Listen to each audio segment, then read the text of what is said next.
Hola, bienvenidos a este segundo video del curso de programación en Python. En este video vamos a abordar los siguientes temas. De este listado vamos a comenzar viendo cuáles son los tipos de datos que podemos encontrar en Python, cuáles son algunos de los comandos predefinidos que podemos tener también y cómo declararlos. Y finalmente veremos cómo realizar operaciones aritméticas básicas en este lenguaje de programación. Comencemos.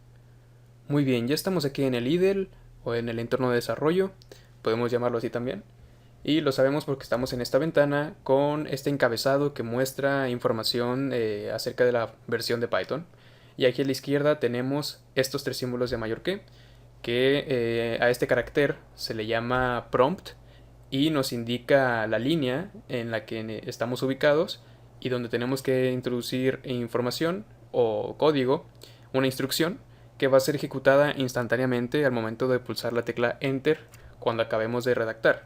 Por ejemplo, yo puedo colocar unos números, 5, 6, 7, y pulso la tecla Enter y lo va a ejecutar inmediatamente. Ahí está.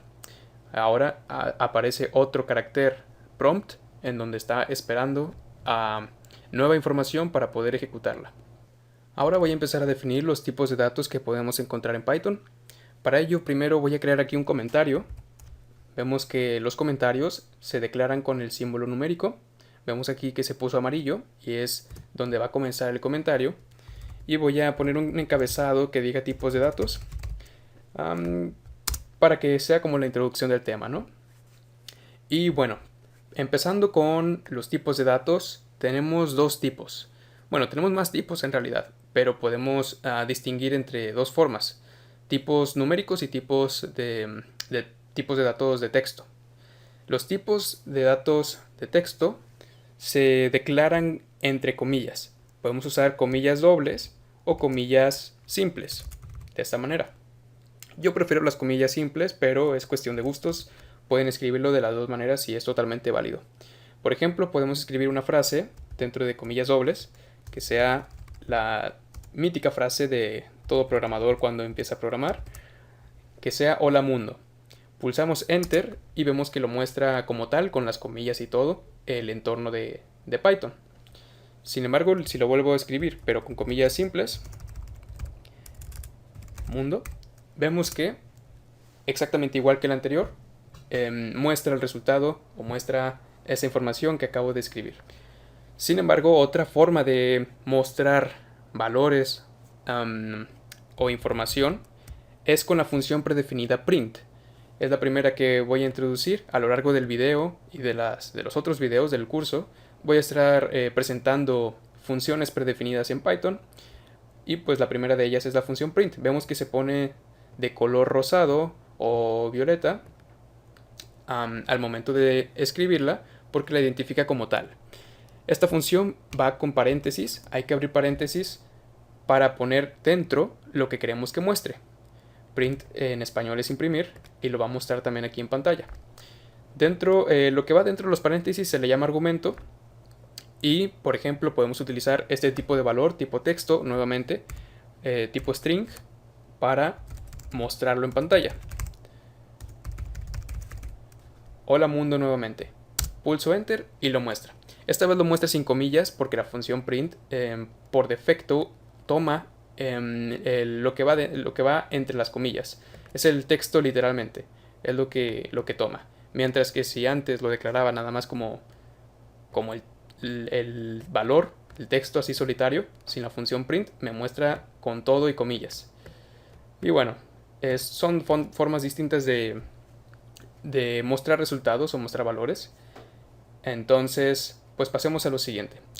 Bueno, una cosa antes de seguir. Como pueden ver, el prompt ahora está ubicado en esta línea. Si me regreso no puedo modificar nada. Es línea por línea. Si se fijan, estoy tratando de borrar información y no puedo. No puedo modificar lo que ya he escrito. Solo puedo seguir hacia adelante a partir de esta línea. Esto es lo que hace el entorno o el intérprete de Python. Más adelante vamos a ver en la ventana de editor que sí nos va a permitir modificar información anterior. Este apartado solo permite ejecutar línea con línea inmediatamente al momento de escribirla. Entonces, vamos a centrarnos primero en eso y después pasamos a lo siguiente. El siguiente tipo de valor que podemos encontrar en Python es un valor numérico.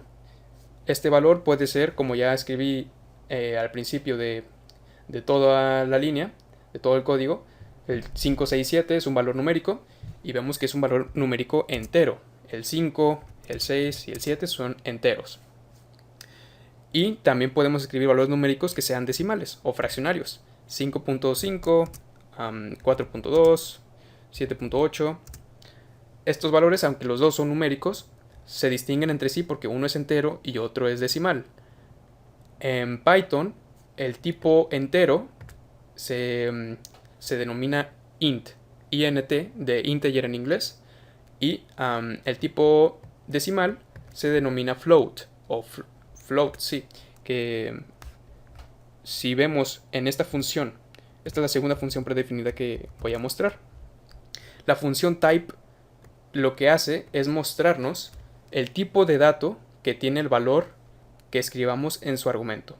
Por ejemplo, vamos a escribir el texto nuevamente de hola mundo y vamos a ver que al momento de pulsar enter nos va a mostrar una frase que dice class y nos muestra, entre comillas, el tipo de valor que pusimos dentro de su argumento, que en este caso es un string, como ya habíamos comentado.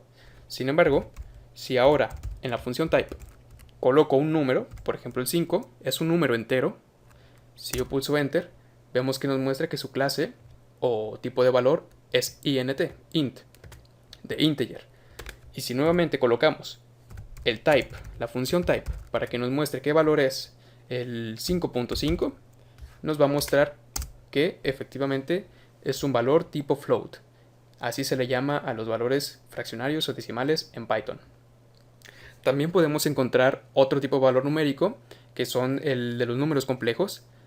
Si vemos, podemos escribir 5 más 2j, usando la j como un número imaginario. Pulsamos enter y nos lo muestra aquí entre paréntesis. Es un número complejo. Si ponemos type y dentro del argumento colocamos el número complejo que previamente definimos, 5 más 2j, nos va a mostrar que es un tipo complejo o complex, así se le llama en Python. Estos son los tipos de valores, los principales que vamos a encontrar. No solo aplica esta función para tipos de datos así numéricos y textos, podemos también poner dentro del argumento de la función type otros elementos que podemos encontrar, como por ejemplo listas, tuplas, más adelante vamos a hablar de ello, y diccionarios, etc. Podemos poner cualquier elemento que tengamos en nuestro código y nos va a mostrar la función type qué tipo de dato es, qué tipo de elemento, qué tipo de dato. Pero principalmente podemos encontrar estas de aquí, que es el string, el int, el float y el complex. Vamos a ver ahora las operaciones aritméticas en Python. Esto funciona igual que en una calculadora de toda la vida. Simplemente escribimos los valores, los números, seguido de sus respectivos signos, el signo de más, el signo de menos, y nos va a dar el resultado. Por ejemplo, podemos empezar sumando 5 más 7. Pulsamos enter y nos muestra el intérprete, el número 12. Podemos ahora restar con el símbolo menos, 14 menos 8. Nos da como resultado 6. Y si queremos hacer una multiplicación, lo que hacemos es colocarlo con el símbolo de asterisco. Hacemos un 5 por 5. Pulsamos enter y nos da el 25. Ahora, si queremos hacer una división, utilizamos el símbolo de diagonal.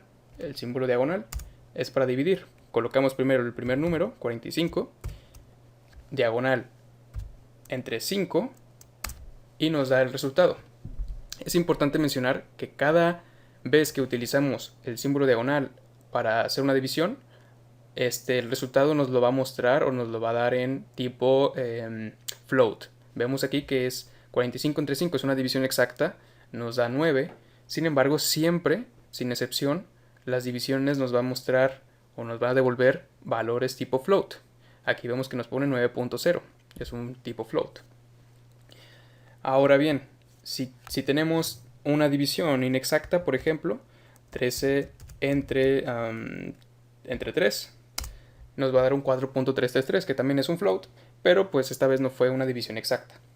Y si no tenemos una división exacta, podemos calcular el residuo de la división. Por ejemplo, el residuo de la división, igual la anterior, 13, podemos poner el valor, o sea, no, el signo de porcentaje y el 3, y nos muestra el residuo de esa división, que es 1. Si queremos un valor entero al momento de dividir, es decir, que no me muestre los decimales, sino el valor entero del resultado, por ejemplo, del 13 entre 3 nos da 4.33. Si quisiéramos que nada más nos arroje el 4, podemos indicárselo con doble diagonal. 13, doble diagonal 3, es una división también, pero únicamente me muestra el valor entero. Y esta vez sí me lo da como valor tipo int, tipo integer. Como vemos aquí, ya no es un 4.0, es un 4, no como en el ejemplo del 45 entre 5 que nos dio un 9.0. Entonces de esta manera no puede dar valores únicamente enteros, sin embargo estaríamos perdiendo la parte decimal de ese resultado, de esa división, al pedirle que nos dé el entero. Entonces, esas son las operaciones básicas. Me estoy saltando una, que es la elevar a una potencia, y para ello tenemos que usar el símbolo de asterisco, pero 2 veces. De esta manera estamos indicando que estamos elevando a una potencia. Aquí es 5 elevado a la, puedo poner elevado a la 3, pulso enter y vemos que es 125. Podemos poner 12 al cuadrado, 12 elevado a la 2, y nos da 144. De esta manera hacemos estas operaciones básicas de suma, resta, multiplicación, división, división y que nos dé el número entero, y residuo, que es con el porcentaje. 13 porcentaje 3 nos da el residuo de la división de 13 entre 3. Ahora bien, aquí me estuve limitando a escribir únicamente 2 números, 5 y 7, 14 y 8. Estoy haciendo una operación con 2 números, pero no estamos limitados a escribir más de 2 números. Podemos escribir 5 más 7, más 2, más 4, más 6, más 9, por ejemplo, y nos da todo el resultado de esa suma. Lo mismo con la resta, con la multiplicación y con las otras operaciones. Ahora, cuando tenemos distintas operaciones en la misma línea, por ejemplo, suma, multiplicación, división, podemos agrupar términos con paréntesis. Por ejemplo, tenemos un 5 más 7 por 2 más 8 por, y entre paréntesis podemos escribir 2 más 2.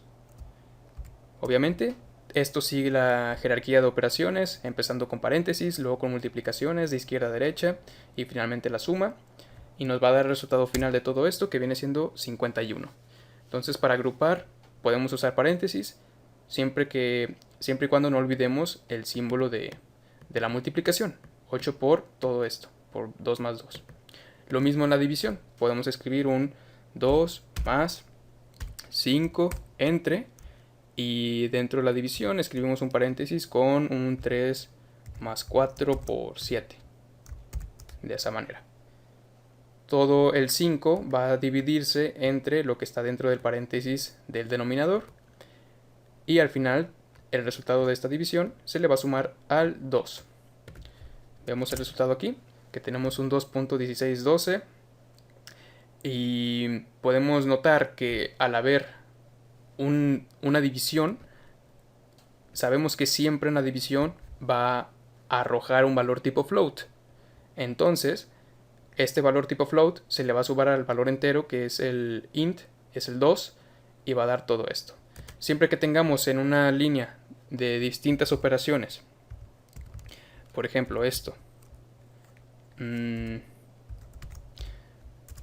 esta manera, si dentro de la línea hay algún número tipo float, toda la operación final va a arrojar un valor tipo float, aunque dé un entero, como vimos en una división anterior, en la de 45 entre 5, siempre va a dar un valor tipo float.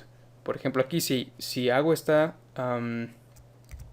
Si al final sumo aquí un más 1 y pulso Enter y hago toda esta operación, si vuelvo a escribir esta operación, 2 más 4 más 5 menos 6 menos 4 por 3, y aquí pongo más 1.1, me va a dar un resultado tipo float por existir aquí la presencia de un valor tipo float, aunque todos los demás sean enteros. Entonces si le damos Enter, vemos que nos da menos 5.9. Me parece que si escribo un 1.0 incluso, un valor entero, pero con el decimal .0, me daría igualmente un valor tipo float, aunque sea entero, como vemos aquí. Es un 10.0, que si escribimos un type y vemos qué tipo de valores, sabemos que es un valor tipo float. Entonces siempre que haya la presencia de un valor float dentro de una línea de operaciones, el resultado va a ser float. Por último, quería mostrar una forma de tomar el valor anterior, el resultado anterior de estas operaciones, como si fuera la tecla ANS o ANSWER de una calculadora. Por ejemplo, si yo hago un 4 más 5, me da un 9, y si quiero utilizar el resultado anterior dentro de mi nueva operación, puedo escribir el símbolo de guión bajo. De esta forma se agarra el resultado anterior como si fuera la tecla ANS de una calculadora, y nuevamente le puedo sumar un 3, y esto me da de resultado un 12. Vemos que aquí agarró el valor de 9 y le sumó un 3. Nuevamente puedo aplicar lo mismo. Esto va a agarrar el 12, lo multiplico por 2 y aquí vemos que nos arroja un 24. Entonces podemos trabajar con el resultado anterior sin escribirlo literalmente, utilizando el símbolo de guión bajo. Esto sería todo por este segundo video. Nos vemos en el siguiente, en donde vamos a vamos a empezar a trabajar con la ventana de editor. Muchas gracias.